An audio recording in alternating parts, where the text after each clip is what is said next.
Hey, I'm IWD Recaps, and this is my recap of Shangri-La Frontier. Hope you enjoy.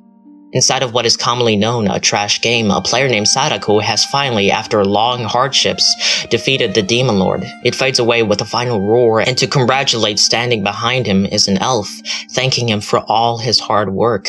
Sadako agrees it's been a long journey, saying he's been waiting for this moment, to which he then leaps in the air and kicks her right in her face, causing damage to a degree I can only describe as not even $2 million plastic surgery will be able to fix, stating, "You're the real Demon Lord here," beating her up till the goddamn credits roll. The person behind the player, Sadako, takes off his virtual reality headset, celebrating finally beating the game, and more so getting his revenge for everything that elf put him through. In this world, virtual reality gaming is the norm, and under a few extremely good games, there's endless piles of what is considered to be extremely bad ones. These are known as trash games. While most players despise and stray away from these trash games, there's a select few of people who gleefully seek them out. They are regarded to as freaks. Our main character, Rakuro Hizutome, is one of these freaks, and he just finished playing one of these trash games, feeling free like a prison convict who just got out of jail. He's excited and asking himself what trash game he should play next. After time, he's saying hello to an empty room that only has a butterfly in it, till at the front door while putting on his shoes and getting ready for school, he tells his mom one of her butterflies got out, to which he thanks him for telling her. At school and making his way to class, Hizutome has a girl, Rei Saiga, waiting for him down the hallway. Exhibiting emotions of liking him, she thinks up and rehearses what she's going to say to him when he gets here.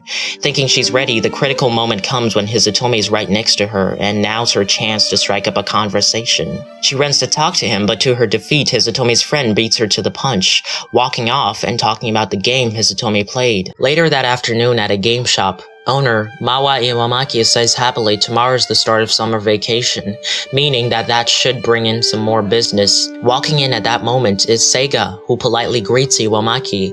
She looks around the store looking for a certain someone. Noticing, Iwamaki tells he's not here today. Flustered, Seiga tries to act like she's just in for games, but Iwamaki knows her too well to be fooled by that, knowing she came looking for her crush, Hizutome. Just as they're talking about the trash game he's been trying to crack, Hizutome walks in to ask if they've got any decent trash games, and Iwamaki greets him. As Seiga hides too embarrassed for him to see her, Hizutome and Iwamaki talk about the trash game he just finished playing, and how the elf female lead is all but the cause of all the problems you encounter in the game, making it worse by getting villagers and party members killed.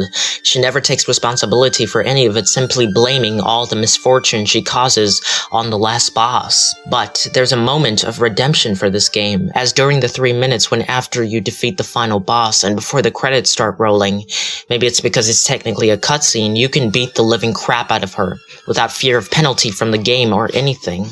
He tells it's ironic that the more the female lead annoys you and you brave that hell, the more determined you are to reach the finish and experience those 3 minutes in heaven. Wait, what? Once you do, it's as if all the frustration and annoyance is all wiped away. You feel as if you've unlocked your third eye or something. Hiding away, Seiga smiles to hear Hizutome talk so passionately. He tells because of the game he just finished playing was such a spectacular piece of garbage, he doesn't know what to follow up with. Iwamaki tells if that's the case, why doesn't he play something that's not trash for once, and an actually good game? Recommending Shangri-La Frontier. With startling critic reviews and a huge player base, it's what's known as a god-tier game. While at home after reading the synopsis for Shangri-La Frontier, or SLA for short, Hizutome chugs a soda and in anticipation loads up the game. Logging in, he's first told to create a new character and pick a job from a very wide selection, followed by origin and character design. All those trash games poisoned his mind, to which he's getting excited by minor things. After careful character design, Hizutome's avatar ends up being a half-naked birdman. But according to the anime, the main character isn't weird or anything, but his playstyle consists of ignoring all armor in opt of the best weapons, and in a big-time game like this, it'd be pretty awkward to play half-naked if everyone could see your face, hence the bird mask. Wow, that definitely explains it all. Hizutome inputs his player name as Sanraku, as he's the type of person to use the same player name for every game he plays. Skipping the prologue, he starts and is transported to a forest with a selected character. Immediately noticing his advanced movement capabilities, run, climb, jump, Grab, Sanraku, which is what I'll be calling him while he's playing the game, looks upon the game's huge world and it greets him with an aura of beauty, adventure, discovery, and promise that this anime is going to be fucking awesome. Sorry, I really need to stop breaking the fourth wall. Anyway, Sanraku checks his map, and having chosen Wanderer as his origin, he's been randomly placed in the beginner area, being called the Rampant Forest, and starting town being Firstia. He decides to head the direction of his left, which is where the town is. Along the way, checking his stats, Sanraku is suddenly attacked by a goblin. He notices and manages to dodge in time, but is startled by the abrupt attack. Nonetheless, Sanraku equips his mercenary twin blades that he got as starter gear and fights the creature. It leaps in for a throat slash with its stone axe, which he dodges and counterattacks, killing it. After a one-hit kill, it drops its axe, which he picks up and inspects, seeing how its durability is down to half. But right then, something happens. Rustling coming from bushes, which coughs up a rabbit wielding kitchen knives. He dodges, but seeing the damage it did to a tree, knows that one hit from that is enough to kill him. Ah, what a cute little rabbit! Jesus! Rabbit goes in for another attack, to which he blocks and counterattacks, landing a critical hit, but that's not enough to take it down. The rabbit comes in for another attack and swoosh, going for his neck like the goblin, but Sanraku both blocks and lands a hit on it.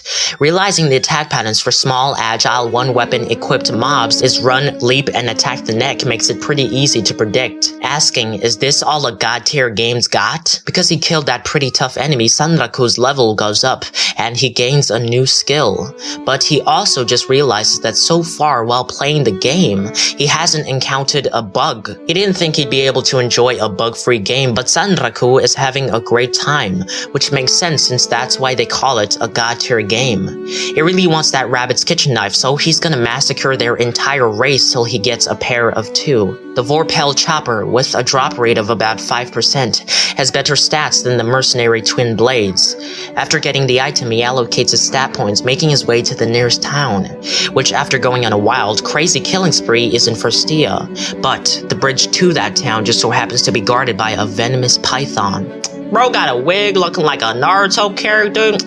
Bro looking like something Orochimaru would summon. With the great reviews SLA gets, this monster probably won't be dishing out any silly bug attacks, like I'ma clip you through the wall, and instead normal snake monster attacks like coil, bite, tail swap, swallow, venom, all of which things with an avatar that moves the way he wants it to, he can handle, charging forward to attack with the look of pure enjoyment in his eyes, and as we're shown his Otome in real life is exhibiting the same emotions. If you enjoyed this video, subscribe,